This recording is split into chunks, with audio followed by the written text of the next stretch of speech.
Alright, I think I'm ready to do this, guys.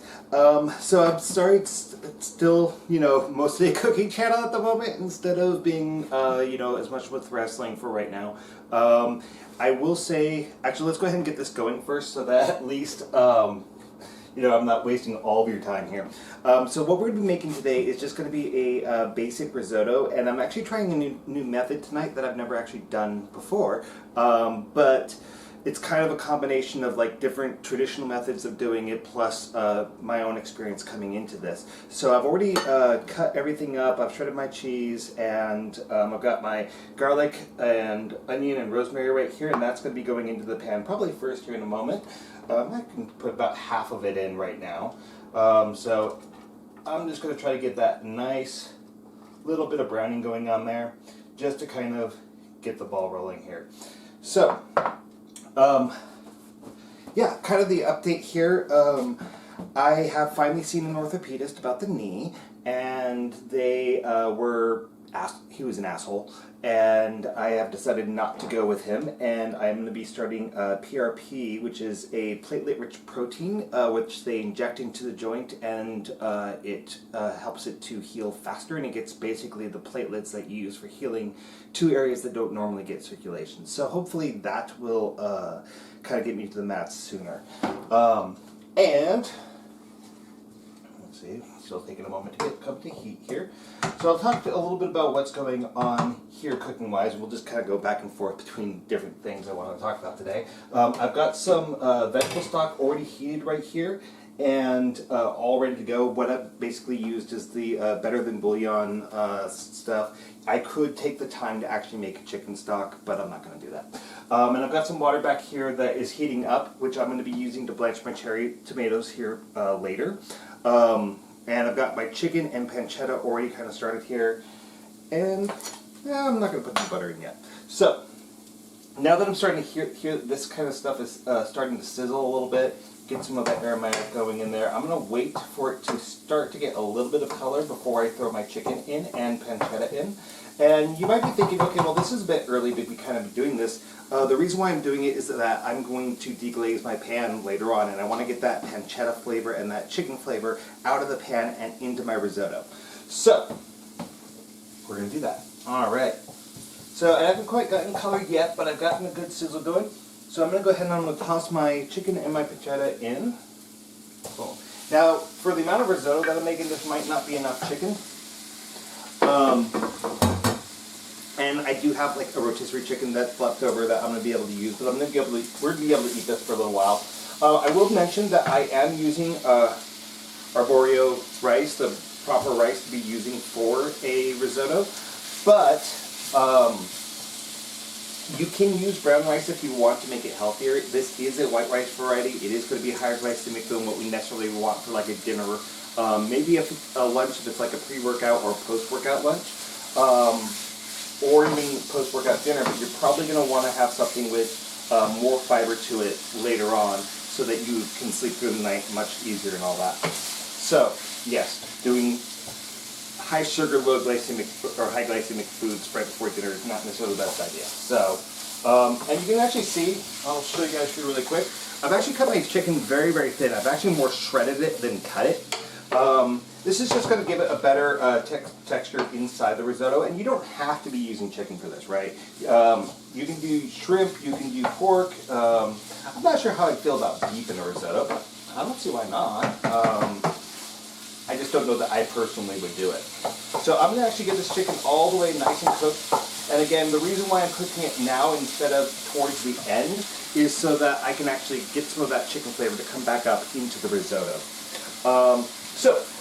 Going back to new things while we're waiting for that to brown, in the meantime, obviously I'm still not wrestling. I am actually studying quite a bit of wrestling. I've got a huge stack of wrestling DVDs and whatnot that I'm going through, and I'm going to try to do a lot more of the folk style, freestyle stuff when we get back to actually doing videos online, so I can actually start helping to cater to those people as well, besides just the submission people. So if you are considering you know, maybe you want to get involved or anything like that, and you want to help me make these videos, and you're visiting, you know, the Seattle-Tacoma area, I can pick you up in Seattle if you're just going to Seattle. That's fine. Go ahead and email me. I'm Chris Wrestling in Meat Fighters. You can put it in the comments section down below on this video, and I will see it. Or some people have figured out how to get my email for the wrestling video channel. I do check that on a daily basis. So if you guys send me emails, I will read it. And I so far have responded to everybody, even when it's been annoying, and some of you guys are annoying. And I guess now is as good of a time to address that as any. As much as I love singlets and I love wrestling and whatnot, and I do like the look of somebody's bulging a singlet and all that, I started this channel to talk about wrestling. So if you guys have you know actual legitimate questions besides how do wrestlers usually tuck their things away or things like that. Those types of things get old pretty quickly. So, try to keep it as much technically based as possible, because the truth of the matter is I will be polite to a fault. So there's that. So now that I got distracted, so I forgot to put the pancetta in, so it's getting there. But it looks like we still have a ways to go on the chicken, so it's perfectly fine.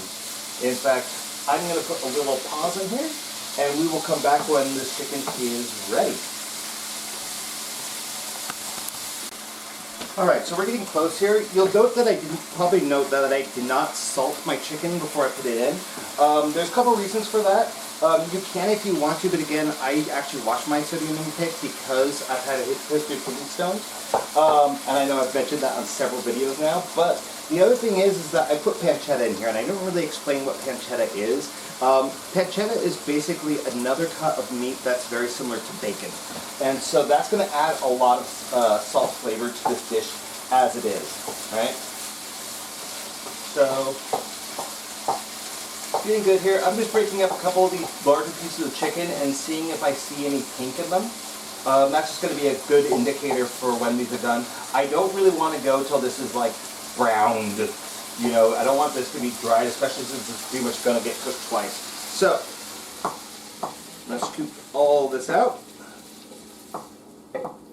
And I've been debating how I want to go about this next step, right? Because I'm not going to keep my veggies in there, but I also want to create a nice base here. So maybe what I'm going to do is I'm just going to go ahead, I'm going to throw in a little bit, no, I won't. I'm going to throw in my asparagus. I know there's going to be people in the comment section that says like, new catchphrase. Nah, no I won't. Anyways, I'm going to throw my veggies in. A little bit more of my garlic and onion, so those got some of that garlic and onion flavor in there as well. But I do want to reserve some of that for when I actually do go in to deglaze this pan. Which I probably actually, yeah, I'm going to do it now.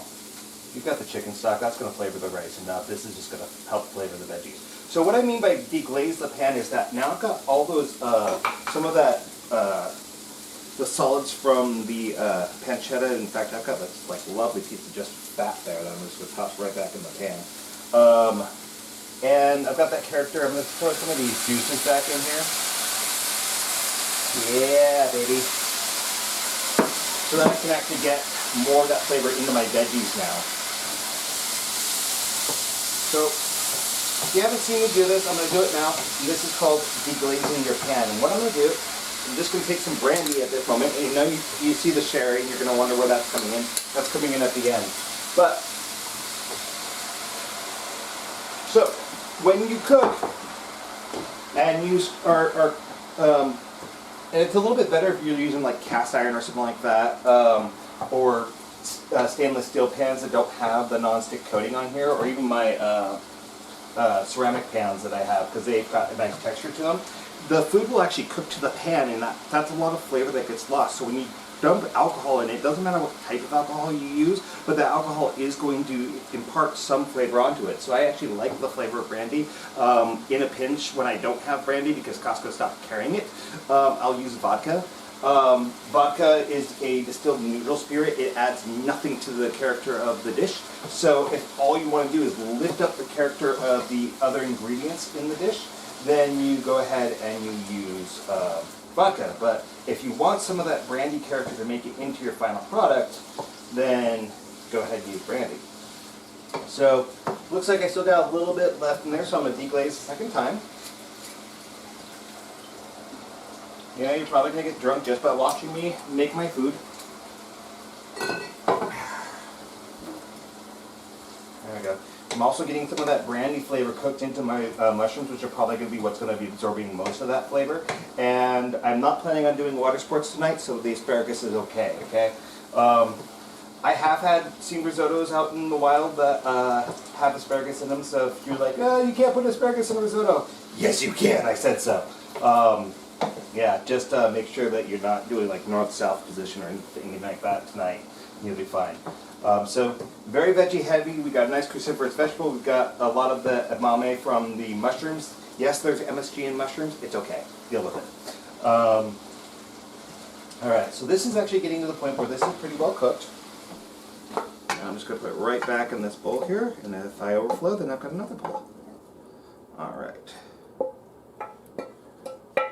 So, a little bit of fresh oil in here. And now, I'm going to toast my rice. Now, I know that, probably going to end up having some Asian people that are looking at this and going, oh my God, you're not washing your rice. When you are over in the East, the standards for how they clean the rice is way different than what we do here, and you actually don't need to wash American rice because we actually ensure that it's held to a much safer standard than over there. You'll actually find like pieces of dirt, you'll find particulates of things in rice when you go to Asian countries. So it's actually really important that you do wash your rice over there, but it's less important here. Now you will get a little bit more of that like leftover starch if you don't wash your rice here, so there is that. So if you don't want that in your dish, but this is risotto, it will be fine. So what I'm doing now is I'm just toasting my rice a little bit. I still got it on high, and I'm going to drop a little bit of butter in. See, I was going to get to eventually. And why not? I'm going to go ahead and drop my zested lemon here. So most of the flavor in your citrus is going to be coming from the peel, right? So I've used the microplane. I got this nice small little bit of lemon zest in there. And I kind of actually wish I had some of that rosemary that I didn't reserve to toss into this rice as well, because that would have actually made it really nice. Now I'm going to stir, stir, stir, stir, stir. Oh, that's got some nice aromatic coming off that lemon peel already. That's really nice. And this is, again, my vegetable stock. I'm going to go ahead and put in 2 right now. Now I've got my stuff already nice and toasty. Probably could have toasted it for a bit longer, but I want to be respectful of your guys' time. Just cook off some of that vegetable stock. Again, you can make homemade vegetable stock. You can use the bouillon stuff. You can get it in a can. It does matter, but it doesn't, right? So, see that batch already done.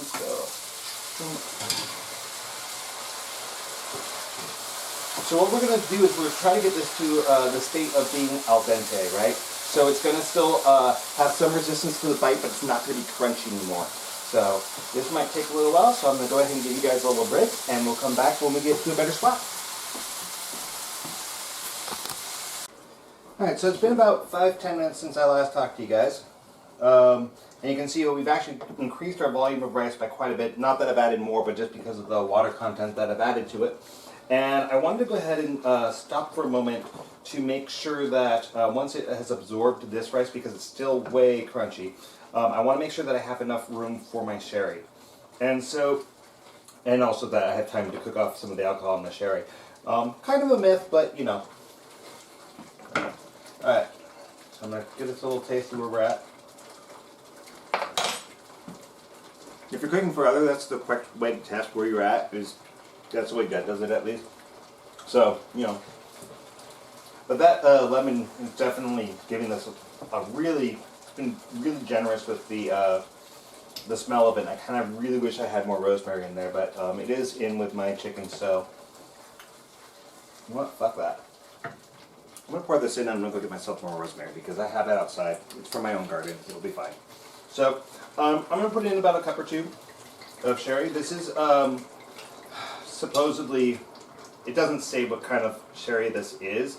If you guys want to know what sherry to go for, I would say go with a Fino sherry.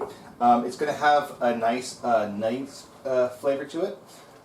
And the reason why you'd want to go with Fino is, if I remember correctly, because it's been a very long time since I've actually, done the wine steward route of education.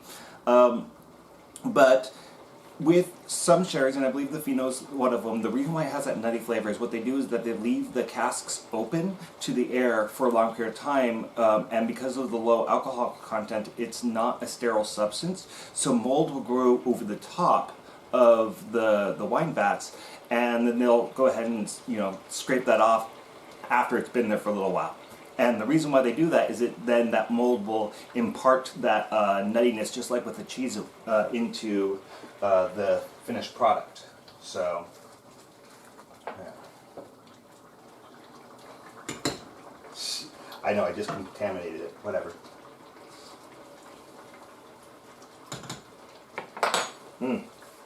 Still boozy. But it is really good.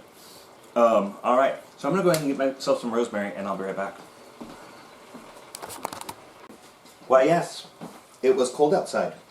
And why yes, I did go out in my singlet. Yes, my neighbors can see me. Did they? Maybe, I don't know. They might think I'm a weird guy anyway, so they're like, oh, that's a gay house. So, there we go. Alright, rosemary in. This is going to be the best risotto ever. And the reason why I'm using rosemary, I don't think I said this earlier, was the grocery store was out of everything except for cilantro. And I'm not opposed to cilantro. If I'm cooking an Asian dish, sure, I will use cilantro. But I'm not one of those people that's like, oh, it tastes like soap. And I know it's a genetic thing, but still. Otherwise, I would have used like marjoram, thyme. I don't like parsley. That's going to be the most traditional thing, but I always find it a little bit on the bitter side. So, there we go. Get that right. Oh yeah, it's already hitting me. We got that nice rosemary aroma in there now. Along mixed with that sherry, mixed with that lemon. It's like my favorite smell is rosemary and lemon. That just kind of reminded me of like my least favorite smell, and I'm going to share this with you right now, and I promise you I'm not alone on this, is when you get into a Brazilian Jiu-Jitsu class and you're wearing those heavy gis, and you start rolling with somebody, and they've washed their gi with that overly scented, over-perfumey powdered Tide. That is the worst smell on the planet, especially when you're prone to nausea. So, for the love of fuck, when you wash your gi, wash it with a fragrance-free thing. You're not going to cover up the man sweat smell. You're just gassing us with this like horrible, like potpourri-ish toxic smell when you wash your gi with that horrible Tide stuff. So please don't do that. And also, do not burn your risotto to the pan. That's always fun. All right. So yeah, we're just going to talk about everything grappling related in our cooking videos because I want to make sure that this is worth your time. But yeah, if anybody wants to volunteer, help me make videos, let me know. I'm open to pretty much anybody. Oh my god. It's a little bit salty, but it's very good. Yeah, I think I'm going to use just water right now. Yes, I know, cold water going into risotto, but I think the sodium content in that, yeah, it was a little bit high. So, we're going to move around that. Oh my god. The flavor's there though. This is absolutely fantastic. So I still think we have probably 10-15 minutes left on this, so I'm going to go ahead and give you guys a break, and I'll be back. Alright guys, So we are in the final run. I did find that there was juices hiding in the bottom of my veggies that were, so I poured them in there and it did improve the flavor. So at this point, what I'm going to do, because we're getting pretty close there, I'm actually turning this down a little bit just to make sure that I don't scorch. Is I'm going to use creme fraiche. You don't have to. You can use butter. You can use sour cream, whatever, floats your float. But creme fraiche has a kind of a milder character and more of a fatty character than sour cream does. So I'm going to go ahead and throw that in there. And then I'm going to take about half of my cheese. I'm going to toss that in there. Oh yeah. Got some nice fat going on in there because I'm not fat enough as it is. And I'm going to stir that around.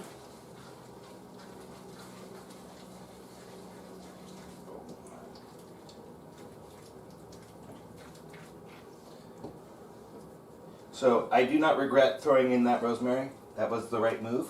But again, any herbs that you want to. The thing is that with your more delicate herbs, such as like marjoram, thyme, oregano, parsley, I tend to want to throw those in very late in the game because they'll fall apart and they'll get lost. So with rosemary, you don't have to worry about that as much. In fact, rosemary is just very hardy. It'll hold up there pretty well. That looks creamy and unhealthy.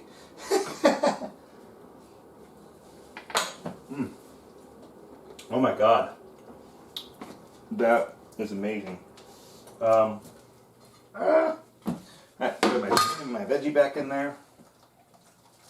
Alright, so I have to turn you off again because I forgot to keep my water hot here.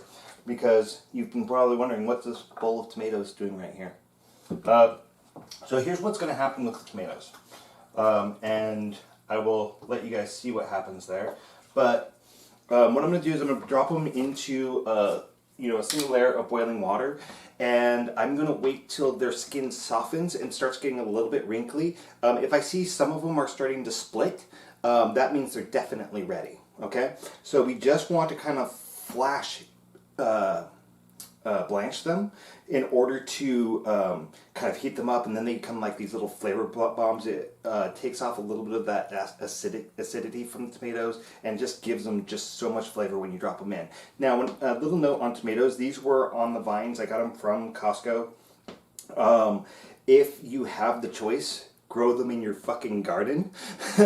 If you don't have a choice, always go for on the vine. You'll find that tomatoes that don't still have the vine attached to them. What happens with the vine is that the tomatoes continue to leach out the nutrients and the moisture from the vine. And, in our culture, because we want to have things not go bad, we want to have as much profit as possible, what they do is they'll take other tomatoes and they'll just put them in the back of the trucks and then ship them that way, and they are completely unripe at that point. And so they never actually get that natural ripening. It's just rotting, basically. That's getting them to that red color, getting them to that nice, pretty store bought. But what happens is that you end up with no flavor whatsoever in them. So at least doing on the vine gives them some character left over. So, oh my god, this looks... Does that not look absolutely fabulous? We got nice healthy veggies, we got mushrooms, we got chicken, we've got rice. It's good carbohydrate. Yes, it's an awful lot of fat. You can cut back on the fat. You don't have to put that much into it. You also don't have to you can use a low sodium stock if you want to. All those things are perfectly fine. And I have not thrown in pepper at all, so I'm going to put in pepper now.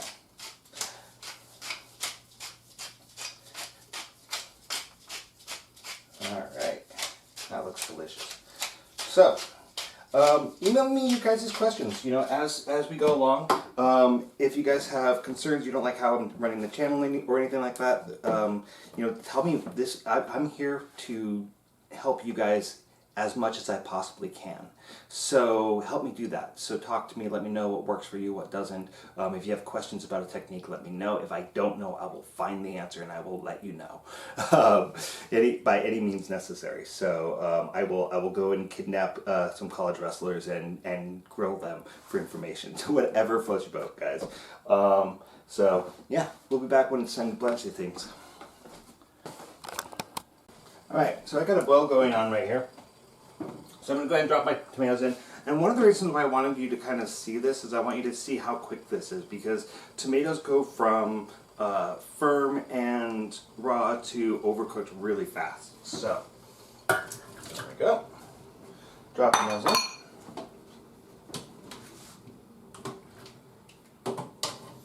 And now I'm just gonna like not fuck with them. Oh my god! These cherry tomatoes have already split their skins. That can happen sometimes, so we're just not gonna have as good of a gauge. I want to give it at probably around 30 seconds to a minute.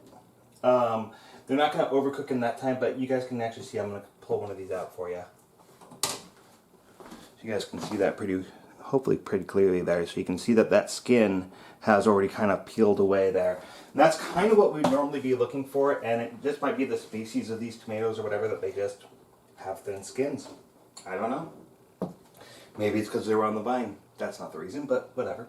So yeah, just gonna give these, just a little bit more time. And if you're ever making like a tomato sauce or tomato paste or whatever, you have to prepare the Roma tomatoes, and maybe I'll do this on another video. What you'll do is you'll do basically this process. You'll remove the skins, then you'll quarter it, take out the water portions, and then you'll pop it in a blender, make a nice sauce texture out of it, or you can just throw it right in the pan from there. Great for pizzas, that type of thing as well. So I did try. I snuck another bite while you guys were gone. This was just absolutely delicious. All right, so that's plenty of time. So you can see a lot of these are already losing their skin. They're nice and hot, but I still want them to have that shape, because when you pop them in your mouth, I want them to explode in your mouth. Nice ejaculation in your mouth from these tomatoes. That is delicious. I do a nice pasta dish like this as well. That was based on a spaghetti di mare from when I was working back in Troiani way back when.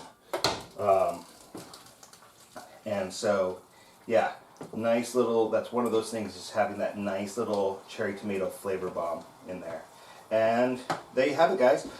More cheese on top, change up the herbs, whatever you guys like. Let me know if you guys like this video. If you want to see me cook something specific because you are having trouble in the kitchen, let me know.